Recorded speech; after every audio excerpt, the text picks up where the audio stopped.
Welcome, karibuni sana. Welcome to yet another episode of this conversation. We are so happy to see you. I hope you're happy to see us. Karibuni sana. As you can see, we have a guest again. Nakwambia ma guest wamekuwa kikuja. And you can also be a guest. Ukitaka guest by the unaandika kwa comments. Alafu tunafanya ile kitu. Tunaweza ongea kwa simu so that you can come share your story. Today we have an awesome story from an awesome gentleman. Sitaki kusema mimi. Leo nataka tumisikie kwanza. But before that, kama kawaida, please say hi to these people. Hi, welcome to this conversation. It's time again to go through, interact, give us your feedback. Let's encourage each other, feel encouraged. Sitaki kusema mengi, over to you. Drum rolls for our guest. Yes, Isaac. Yes. Please introduce yourself to these people. La watu wajai kuona. Na maybe wenye wamekuona pia wa confirm jina hujageuza. Yes. Yeah, true. Yes. Okay, hello. Asante sana. Yes. My name is Isaac on Twitter. They call me Isotech.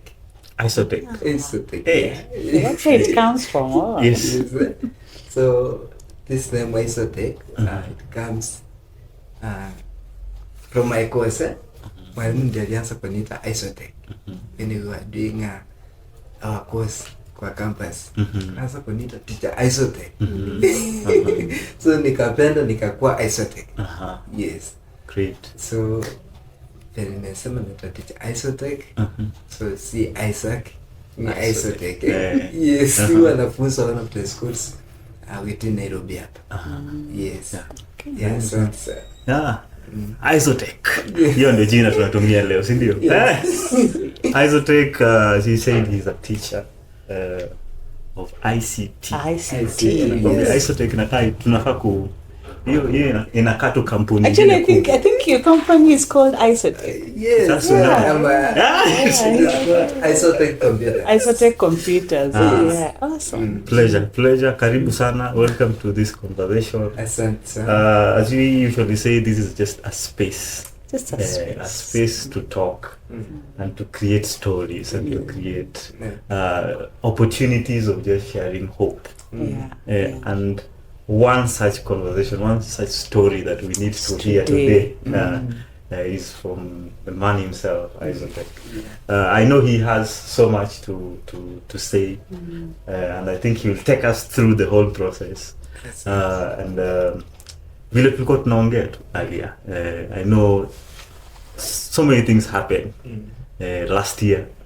Maybe tell us something about like what was happening. Ile nilisikia hawajasikia. Yes.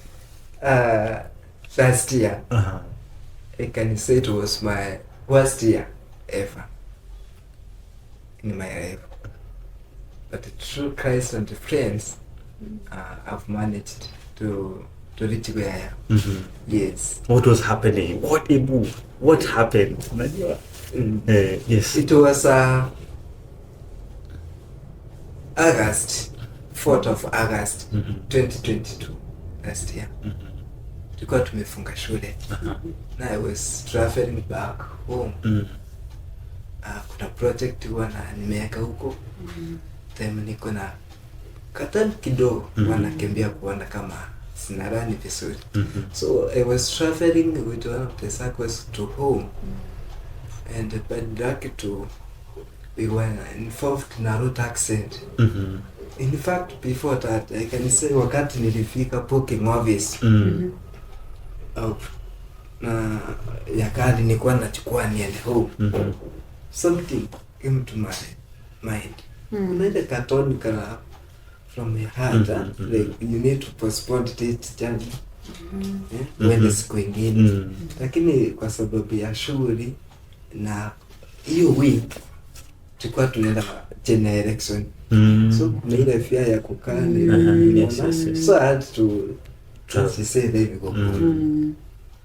So nikafika nikalipa nikapata tu ilikuwa usiku around 9. Yeah. Na watu walikuwa hivi tukapata gari moja tu hapo. So ilikuwa imepaki space mbili hapo, wakati tunafungua mlango na moja hapo number 1. Okay. Driver kwa next nyingine. So nikachukua hiyo ya 1. Yes. Nikakaa. Then now ni one person anakuja firikadi, then You go. Okay. yeah, we go. Msa alikuja akasema tukisi kaambiwa lipa gari imejaa. Kasema but I'm not comfortable in this seat. So I usually sit here. So anapointile Umekaa. ndio nataka kukaa. So nikaona msee nani mkubwa, I did not due respect. Yeah. Nikamwambia kama sit here, nikae tu hapo. 2 minutes tukaset off. Tukaanza safari. Tukaenda tu good, safari kwa vizuri. Na driver alikuwa anaendesha vizuri sana. Discussion ni about generics. Yes. Yes. So hata wengine venye tu nilimwinterchange, so niko hapo nyuma tulikuwa tunaongea na dede.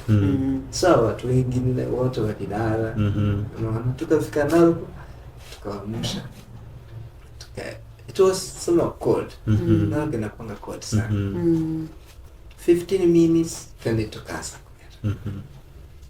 So venye tunaenda, in fact there's a place they call it Orunga. On your way now, people. Venye umetoka tu Narok town, a few kilometers from Narok town, we come across a trailer ilikuwa inakuja kutoka mbele. In fact I was not asleep. I was not asleep at all. Nilikuwa kini na tulikuwa tunaongea na driver sana. He was a politician. Unaongea kabisa. Yes. So miguu yangu nilikuwa nimeweka tu huko tu hivi. Kwa nimeweka. Tukapata trailer inakuja speed sana. Speed na ilikuwa imekaa unatembea barabara yote tu. Speed. So driver kona hii gari imetugonga. Even I remember asking me, hey, are you seeing? Hey, kamwambia jaribu penye tafanya uyepe. Because all the lights zilingia tu kwa gari. Penye tulistuka ka ametal. Tumetoka kwa rodi, anakimbia nje ya barabara. Hiyo trailer ilipita, ikutugonga. Hiyo ilipita. So na since tulikuwa na speed, kuna speed alikuwa na speed. So before arudi kwa main road, tukapata na tractor ikiwa parked. So ndilikuwa break yetu. So ilikuwa break. Huko mbele hiyo gari iligongwa iliisha. Ilirudi hivi kama finya mkate ikoje hivi. See? And when walikuwa kumbele, the driver and those two walipata majeraha sana. Na wenye walikuwa nyuma kabisa. The man mwenye nilikuwa nimepea The seat. In fact, the man died on the spot. So sorry. Alikufa. So mimi tuli nilikuwa nimeweka miguu tu hivi nikanisi. Yeah. So ile force this leg ilipita tu kenda ukanyaga yule muongo. This one ikakutana na chuma ile ya gari. Ile kupanda Nyuma. So nikakuwa na dislocation na mali. Venye natoka kwa gari sijui. Nimejipata chini, mtu ananigusa, ananifunga hapo chini. And this was at night, huh? Yeah, it was usiku. Na around it is inaenda kwa saa 9. Mtu amenifunga.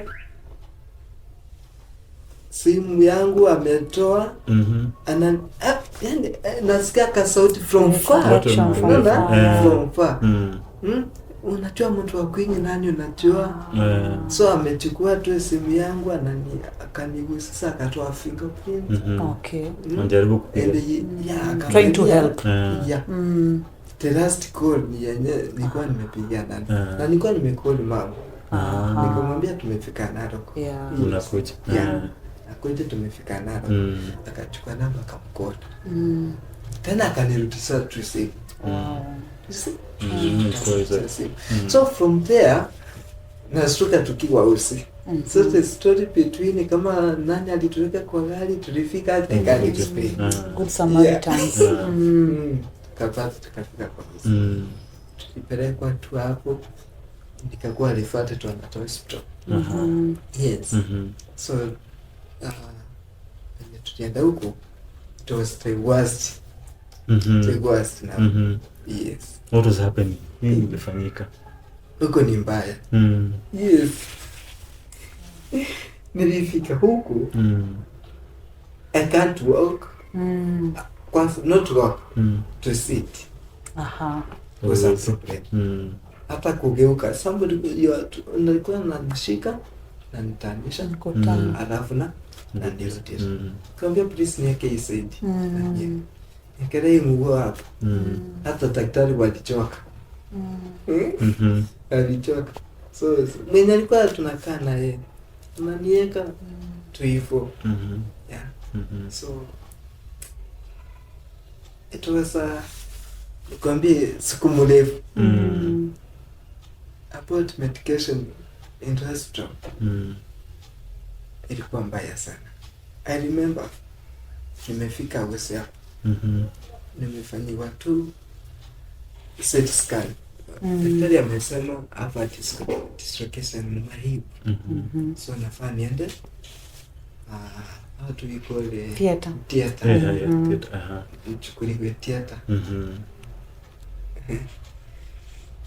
People when the theater, there's somewhere they sign. Yes, you have to sign consent and all that. This time unajisikia. Hapo sasa nimeanza kujisikia. Yes. Yeah. Hiyo ya kusign. Daktari anakuja na kueleza first. Tena anaenda kufanya ukubali usaini amenyako na wewe. So shida yangu ilikuwa hapa tu.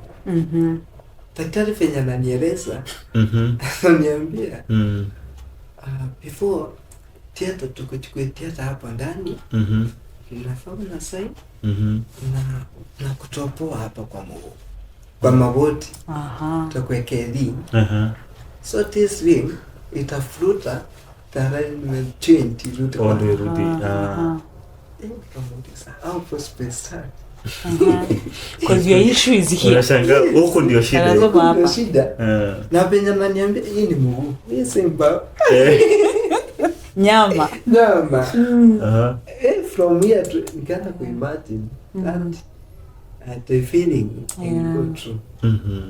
Nikakumbuka Jesus Christ himself. Alilia wakati alituma. Mimi what will happen?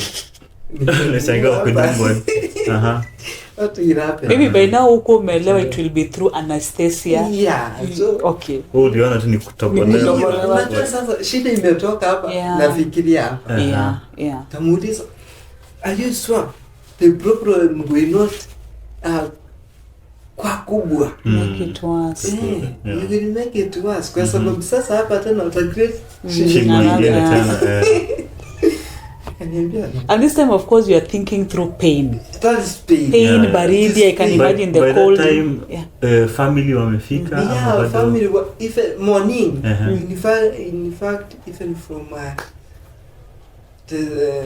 I was working. Walikuwa wamefika. Your workmates.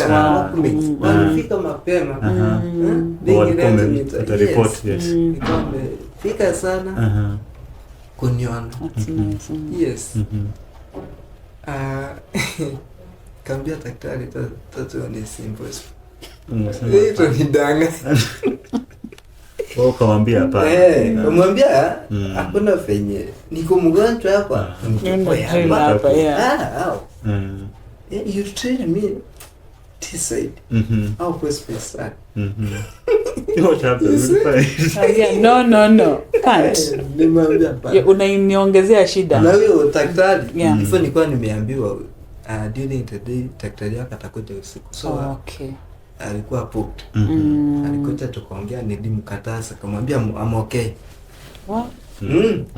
Mwambia hiyo haitaweza. So of course there was no consent, so nothing much could happen. Yes. Nilimwambia sasa hiyo. No. What happened after that? Sasa daktari alikasirika. Alijaribu kuongea na mimi lakini kama okay, nakumbuka nikimuuliza kuna mwenye mwewe topoa. Yes. Sasa kama na maybe unamdharau, but you are looking for comfort to hear has it worked. So akajam. Akaniambia sasa wewe want to be discharged, tafuta medication somewhere else. Na alienda. Yes. Alienda. So akaniata akaenda kaandika report. The person alikuwa anafanya nini? Amekataa. Sema consent hakuna sasa. So mimi hiyo fenya ameenda nikacall there's a parent. Mwenye kwa anafanya na Kenyatta. Nikampigia simu kumwambia mimi teacher Isaac. Nilipata accent. But what I'm going through, I'm not understanding. Yes. Can you help me to understand this? Is it true? Ama nitajipata kwa hivyo mimi ni mgonjwa. Lakini sasa ile confidence imeisha. And there's a lot of fear. Na ile pain niko nayo tena niongeza pain. Akaniambia we just try you, nikamwambia that your strong is the best kwa bones.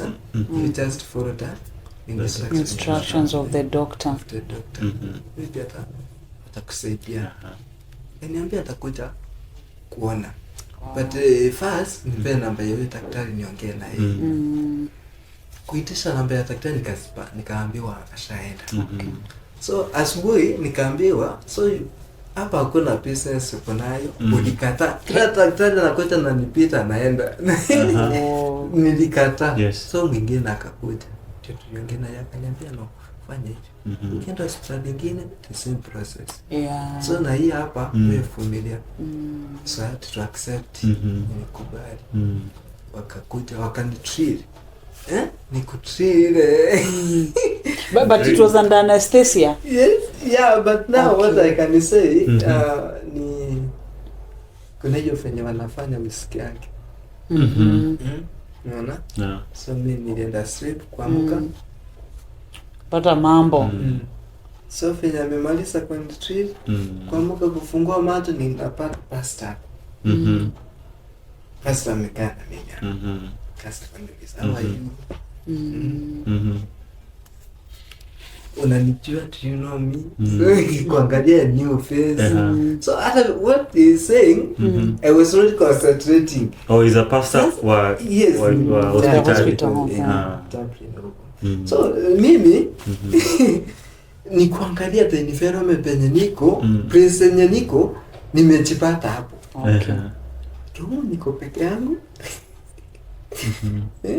Kuangalia kuchukua mkono nikusa huko, ananishika mguu.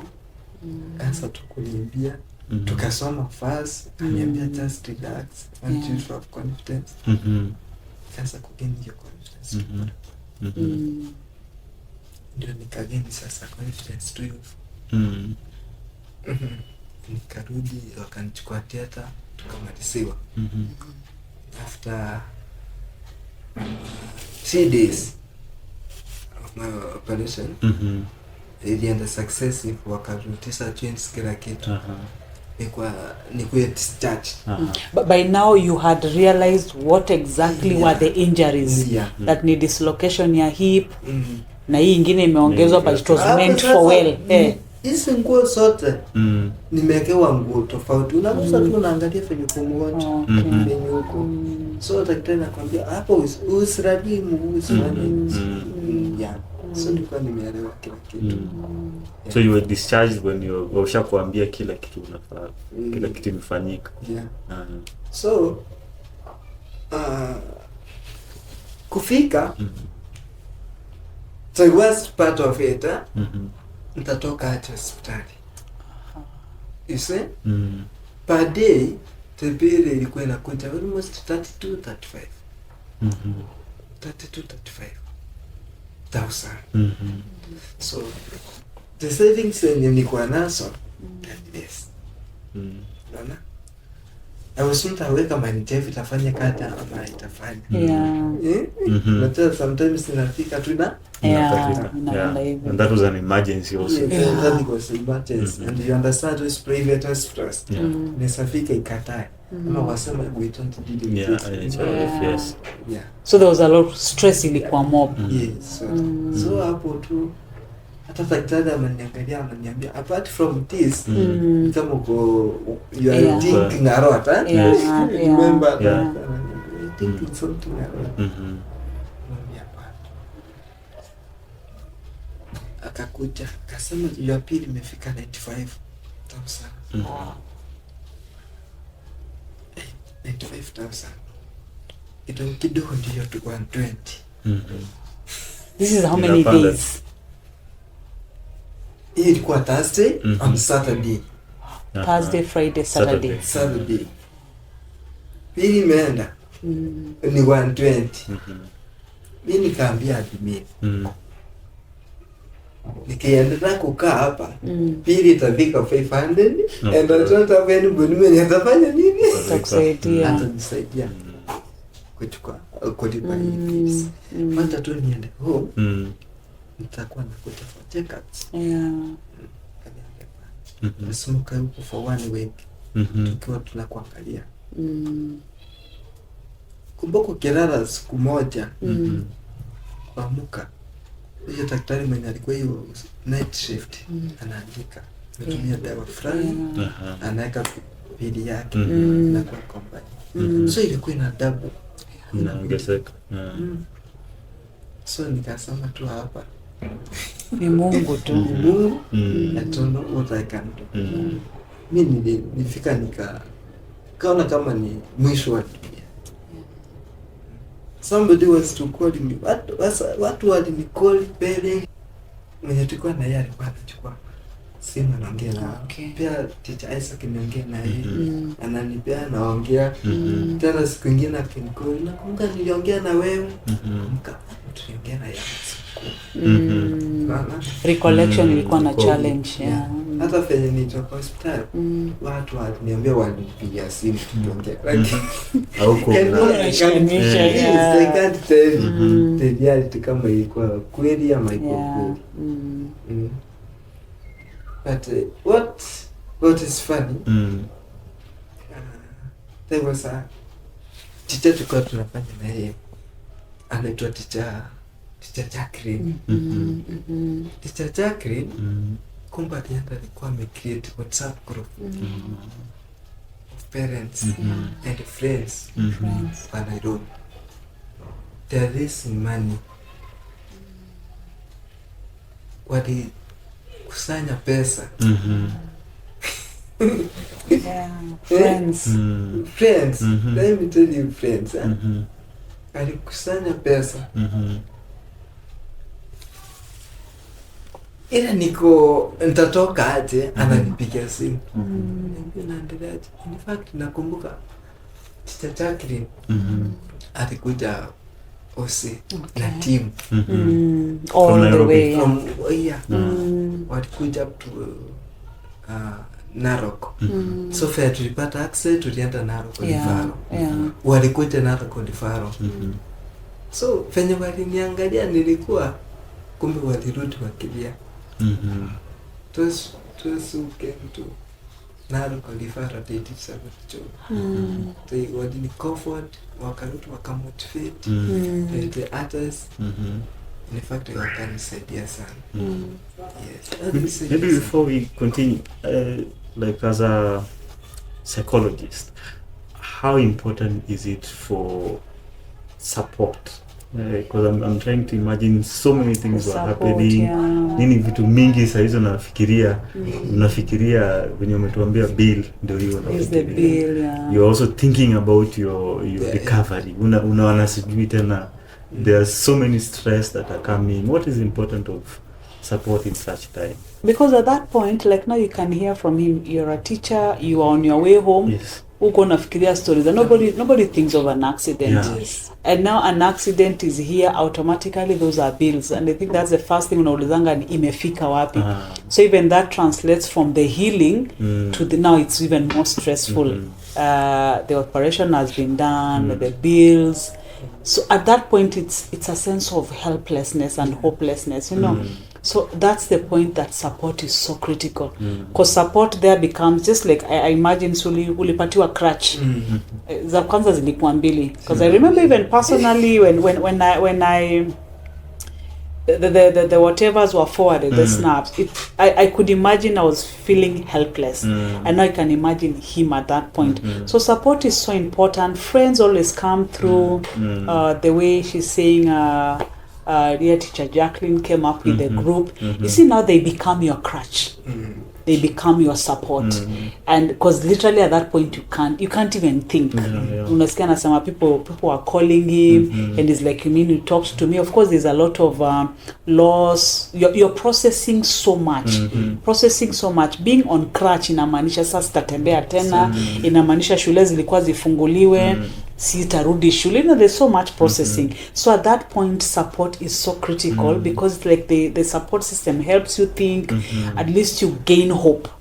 At that point I feel in that darkest hour when everything seems to be falling down, your support now comes up to be the hope, the crutch that you can hold on. Maybe how did it feel just hearing that people are doing that for you?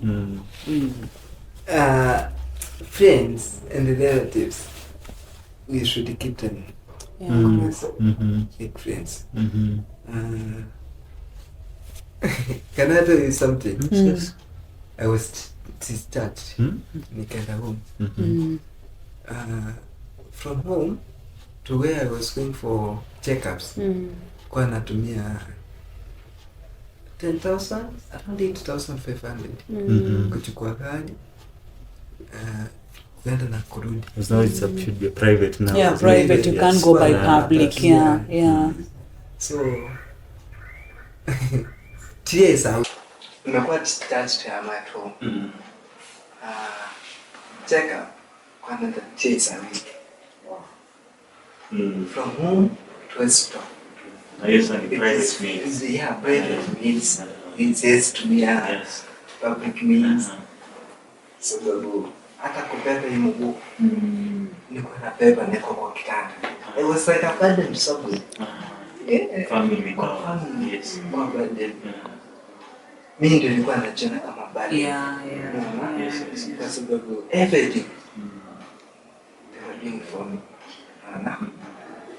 Super transport ilikuwa juu na kufika usi there was some amount of money, 10,000 you have to pay in Jeff can you have to pay cash 10,000 for checkups. In fact hapa ndio friends walinisaidia. Naamka sina pesa hapo na tupata 5,000. Tomorrow I'm going for medical. Bado nitana tu gari. Kuamka asubuhi napata a call from a friend. From a parent. You know, you call my teacher to my son. Please manage. And he get 10,000. You see from nowhere. It's 5,000. Now the friends tunakutana nao tuko nayo. Walinisaidia. Then nilifika nika give up with this life. How the process, my contract where I was working, they terminated. Because now you're so waka terminate contract. So the source of income now, It has gone. it has gone. That time you're in bed. In bed. How will I survive? I'm trying to imagine that there is now the emotional sickness now, stress, psychological, there's physical, mental. And there's something that he has highlighted of now feeling helpless, feeling that you are a burden to people. I think this can be a manly thing. I'm also looking at it as a manly thing. Or maybe you were the one who was maybe providing for, at least mom, any man tunaweza mtumia kitu, but now the roles have been reversed. The roles have been reversed. Please take us through such, what usually happens in someone's mind at such moments. And the thing, I like the way he has put it, that it is me who was feeling like a burden. You see, at least here you are, you're a man, you're a provider. People have been looking up to you. And now the provider now has turned to be provided for. It can feel helpless because again, we look at, that's a loss.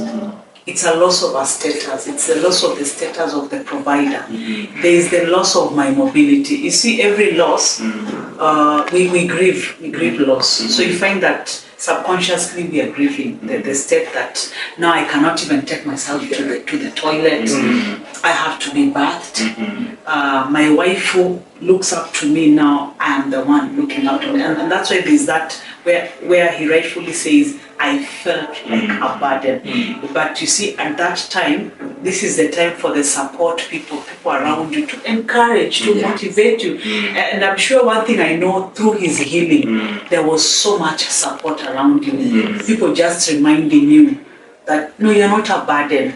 And I think it's good to express that because if you're feeling it, you're feeling it. So that now you express it, and then now people around you are helping you. They are reaffirming that no, you're not a burden. We are here for you because again, with your good heart, you've been there for so many people, and you see that's how so many people came through for you. So for men, I think it's important to realize when that happens. It's good to just express how you're feeling so that yes, you can relate, you can feel it, you don't run away from it because now running away from it is being in denial, and denial now has its own issue, so that now you appreciate that space. And for men, when you're in such a state, just receive. Because sometimes it's a challenge. Men want to give, so when it's time for them to receive, they're not. It's a challenge. How am I going to receive? Messing up with it's messing out with your DNA. At that time, just accept when there is love being given. Accept that love. It doesn't mean you're any weaker. And because I think after that, even healing comes faster. You know, this guy today, anakuja na crutch. You see, we're talking about August last year. August, it's barely even 1 year. It's a month too. In fact, my healing needed to reach at a time nikasema, I accept it. You have to accept it. Nisema, they've terminated my contract. Yes. Niko na shida. I'm on crutches. My God, that's man. It's just right now. So I have to focus and I pray. The challenge when ilikuwa inakuja wakati na chipata comfort. My family ilikuwa more close to me. My wife alikuwa for great value. Alinisaidia sana. People, watu walikuwa wanakuja kuniona. I remember 3 people walimwambia just run away. Wow. Atoroke. Anyache. Because I'm going to die. Sineni? Enemies of development. Walimwambia. Na yeye hakuwahi niambia. Naona? Hakuniambia. Kwa sababu he was doing everything for me. Hakuniambia tu hiyo. Amekuja kuniambia wakati nimesha kutenda na ndio unajua watu wananiambia ni yake.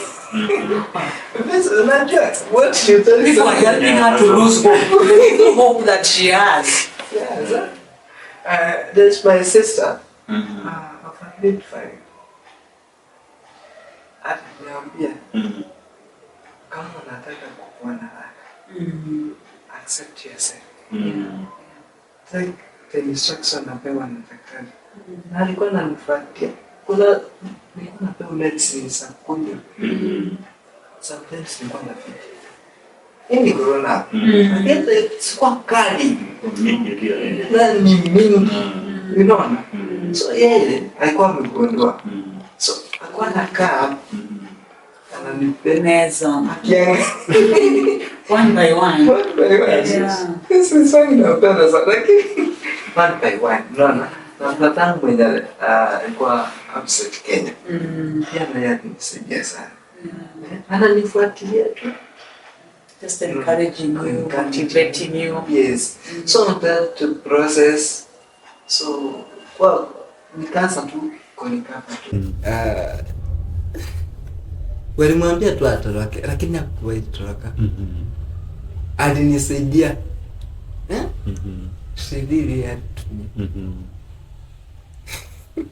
Wow. Yes. Thank you for not listening to other people. It is crazy. And that just shows the diversity of people because again, not everyone will be there for you. Sometimes the motivation can only be from internal. Yeah. And I'm trying to just pick these things, and I'm just saying, similarly to what we were saying about support. We just tunashukuru Mungu kwa at least you had there was people. Support, there were people who were showing up, and I think I'm also just highlighting and seeing the importance of actually just visiting people when they are because it's about hope. When someone has lost hope, when someone has, I mean, here you are on crutches, you have an accident, you've even seen other people die, then you've lost your job, you are the breadwinner. Everything is not, hope is at its most minimal. And I think that's when friends come up now to build up your hope.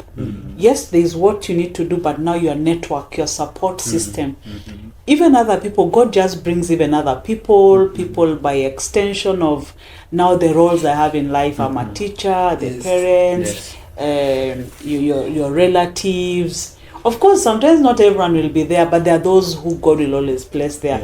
They now become now to build back your hope. But one thing that I pick that is also very important, even as people help you to build back your hope in whatever situation and challenge you have, there is you.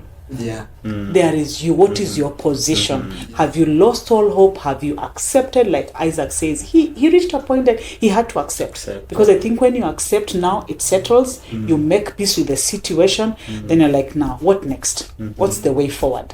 Way forward is I have to take fruits? I have to even go for this medication, take the medication, because you hear a whole grown up going like Missy Mezi Dawa. It's that state of it's the state of losing hope because na meza niko hapa, and maybe as you're looking at your leg and you're on crutches, maybe just out of curiosity, ulikuwa unajipatia time gani ya kupona? Ulikuwa unaona ni kama ndawai pona siku gani, ndawai rudi kuwa mwalimu after how long?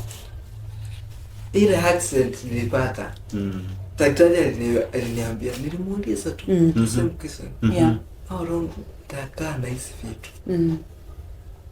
Akaniambia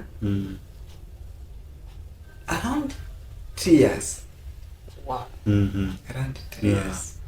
Utakuwa uko sawa. That must have felt like a death sentence. So, nikasema 3 years. How am I going to survive for 3 years? 3 years. But true tuseme motivation. Like personally, what has made me to come here today? Let me tell you. Yes. Tuseme twice. Leo ikisha kesho singekosa kukosea mama kitusa. And there is another parents. I don't want to quote their names. Alikuwa ananipigia kama ni someone umekula, namwambia yes. Tunaanza sasa story. Ananirudisha story nyingine. Ile kufikiria nilikuwa nafikiria na bado imeisha. Ananileta karibu. Yes, you see? Yeah, hata great friends ndio wamenimake at least nimenika tunaongea na yeye kwa tunaongea ananiambia you would be way don't ananipea story somebody ipata accident but say yako sawa comfort alafu akikata sema ananiambia na kuwekea fruits kuangalia kai you know yes even sometimes ulikuwa na tete hii nataka uende ununue nyama ununue because I remember that time I was telling you sometimes when you're in such a situation your income is gone. Yes. So you'll receive something alafu unaanza kuona ile kitu iko kwa nyumba. I remember telling you no. Cancel everything. Just go buy self love. Yes. And that too ujisikize. I know it was not easy and maybe even encouraging him was actually because my husband was also healing from an injury. So I remember there's a day ulinipigia picture and he was on one crutch. Yeah, so what I was telling him around that time is because I was referring to my husband who had an accident and now he was also healing. So I was trying to impact on him the place of self-love. Yes, uko hiyo hali, the needs are many, but at that time it's just good to be, kujipenda. So that's I was telling him, iyo ni ya hii, si ya mambo yote. And just encouraging because at the time he was on one crutch and I was like, no. You know, kuna yaka ka sense kana kwanga pia I think in men and sometimes it looks like stubbornness but it's not stubbornness, just maybe the reality not hitting.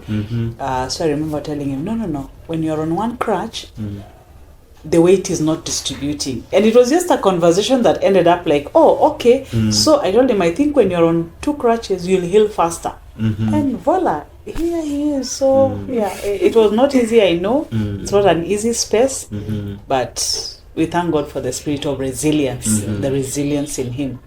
Maybe talk to someone. I'm just trying to imagine myself in such a situation of like job imeisha. So I've gone back to the roots, back to shags, and it was in shags. The shags. No job. There's no job. And you see, there are bills that are to be paid, as you're saying, there's checkup. And now you're here. I don't know kama job ilirudi ama how are you? By the way. In fact, the first job penye ile ilikuwa terminated. Yes. I received a letter. Nilikuwa nimeapply job Narok again, Narok there. Kaa niko mgonjwa walimita for job. Pesa kusuti tumeke. Kwa sababu nilikuwa natembea na mbili. Ningekuwa ni moja ningerudi. Unaona? Nika try kuongea na wao, kawaambia sasa nilipata accident. Akaniambia once you recover utakuja. Lakini sikurudi huko nilikwenda. So nikarudi Nairobi. Afu friends. Friends wanaweza kuconnect. Connections, network. Yes. Network and network, yeah. So friends alikuwa ananiambia teacher, tasafaka somewhere. Kama kuna rafiki yangu sana. Every day ananitumia adverts. Different schools. Applications. Just to my send this. There's a vacancy here. Please, this is the number of admin of that school. Ongea na yeye. Maybe just kidogo, at this time were you feeling convinced that you're ready to go back to work? Yeah, in fact nilifika sasa nikaona niko na nguvu kidogo. Yes. Because nilikuwa nimeanza kutembea, nilikuwa na practice na hata sote naanza kutembea. Hata kwa nyumba ndasieka, nashikilia tu viti, nitembee. Unaona? Yeah. Yes. It was the drive of you want to go drive, out. I want to go out there. Yeah. Okay. Na the year we did my classmates, tuko na WhatsApp group. Okay. Yeah. So when walisikia nimepata accident, what chip in. Okay. They contributed. That's what we do. Yes. Fenye tulifanya form 4 tuko na WhatsApp yetu. Somebody akona shida tunamsaidia. Yeah. Walinisaidia sana. Fenye tulifanya wao form 4. Wow. We salute you, friends who Walifanya vizuri sana. Sure. Walikuja home. Tukaongea na wao. In fact, hiyo ndio nimeweka hata nikaida haraka. So na kwa home na stukia tulikuwa na huyu 2012. Nakumbuka tulikuwa na wewe somewhere. People from the college. Watu walikuwa wanakuja. Unaona? Yes, those friends ndio walinisaidia sana. Hata in hospital. Wakati nilikuwa naenda for theater. Theater. Tuliambiwa to donate blood. Okay. Friends ndio walidonate. Walikuja. Nilimwambia nahitaji damu. Unaona? Sina kama ulikuwa unanunua 50,000. Kusikia computer. Wow. And there's some warmth that I'm getting from him. You see, he's a guy who has a smile. Yeah. There's always a smile in his face. Support system. And I'm just reminded of there's a lady who told me something that make friends before you need them. Make friends before you need them. And I'm imagining his infectious smile and his drive towards life was that motivation even for people to show up. True. Like God has to just, by this guy, someone has to come up to. So eventually you got a job. In fact, in Nairobi nikapata job.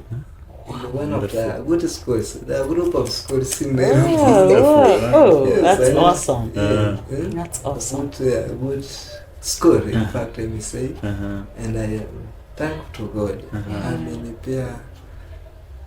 the most my boss now, which term can I use the best? Wow. They got fearing, so polite. Yeah. When did you get the job? Maybe tell us how frequent, how soon it was. February. Wow. Alinipea February. Nikaingia sasa March. But then you were on a crutch too or not? With one. With one. Na nilimweleza akaangalia sisi akaniambia hapa tutudisi tunaambia we can do it with you last week try. Nakumbuka nilifanyisha interview mara 3. Yes, to impose myself. So tukaenda tuona yetu hivyo. Nipea job. Good people out there. Stay on a director mwenye anafunza class. It's a group of schools. Wow. Lakini anafunza maths. Na school. Anakuja staff room, kiti yake kwa hapo. Hey, that's awesome. But imagine in 1 year losing hope. This is less than a year actually. Dark. Less than a year. Dark hour comes.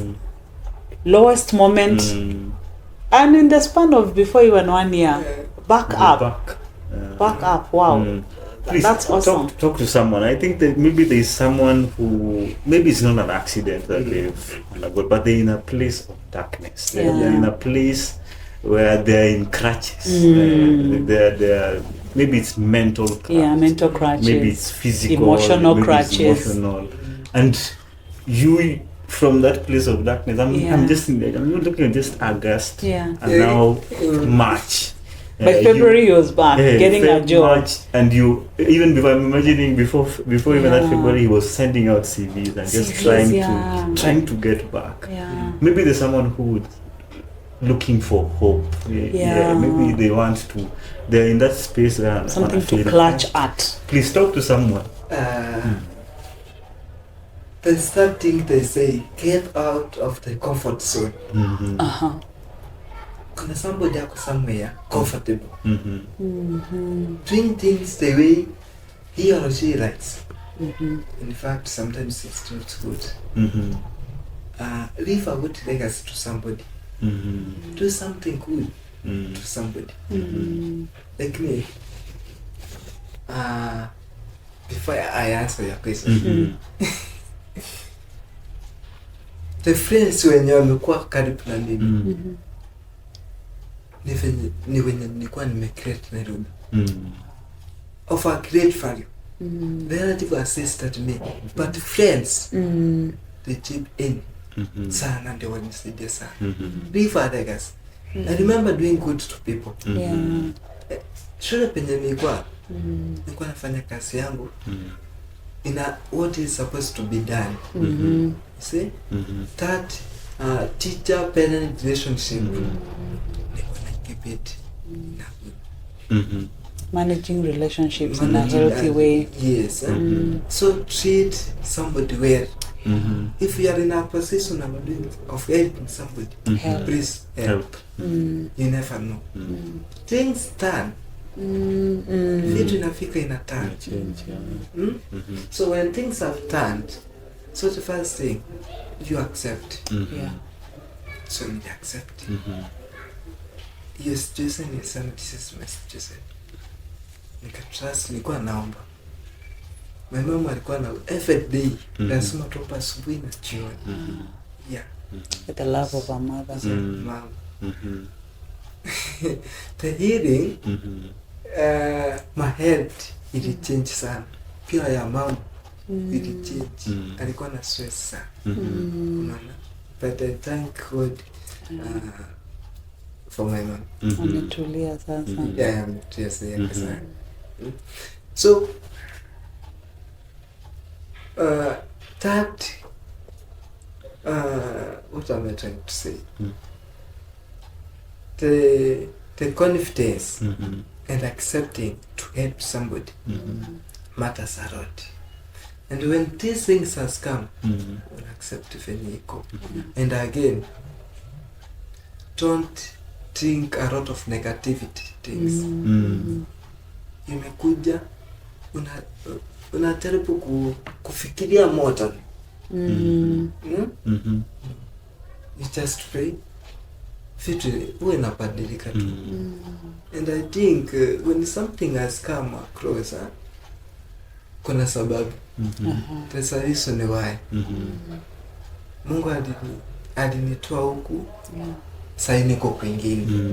Unaona? So when those things come, we have to accept that change. Yes.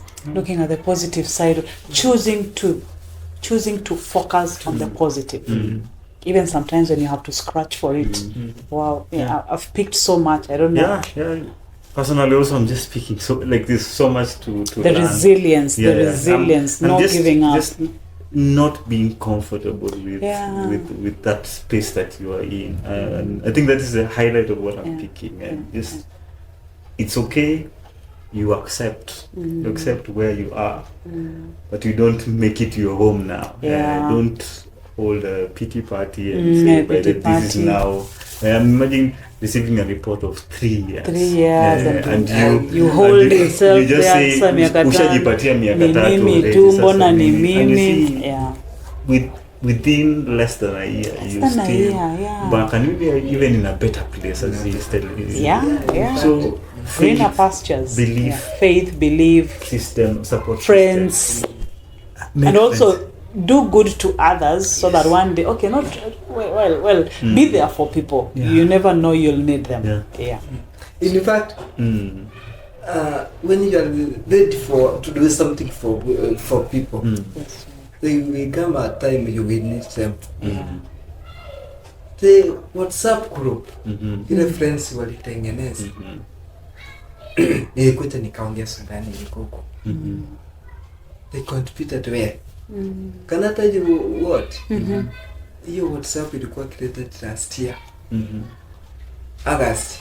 And this is June. This is June.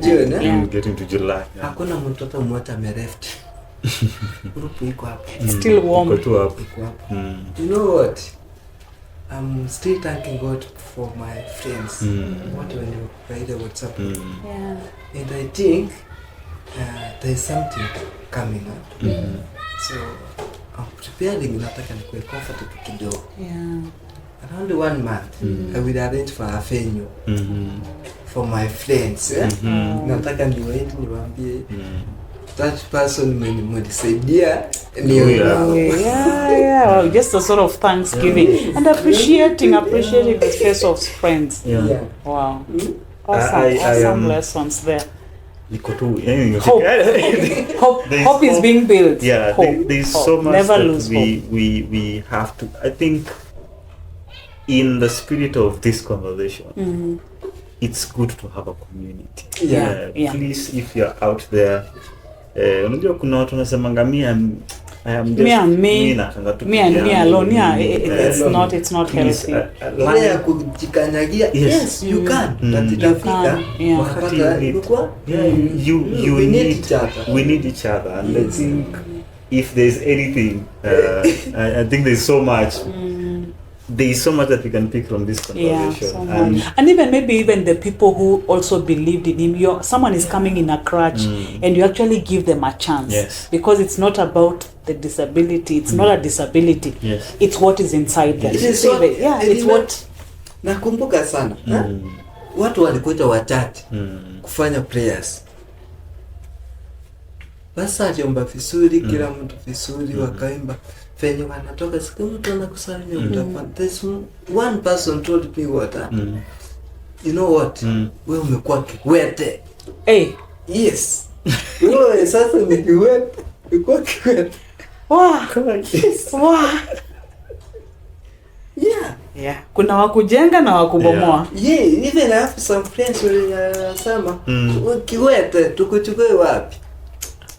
Yes, Again, that goes to show not everyone will think positive about you. When when you have a problem, kuna singine unapata unaongezewa. Alafu mtu wewe unafikiria kia analeta. If you listen to them, you're gone. If you listen to them, in fact, you're gone. Yeah, you lose all hope. Even the doctor who told you like 3 3 years. years. I'm trying to imagine those are negative things that you need to The negative things you'll hear. Yes. Hear them, then you're like, you choose. Yeah.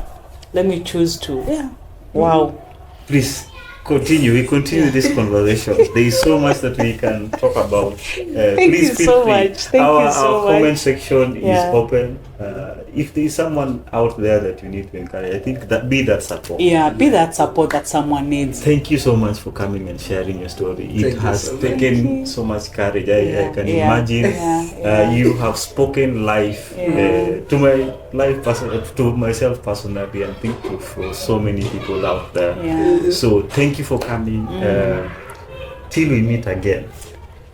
Thank you. Bye-bye. This conversation continues.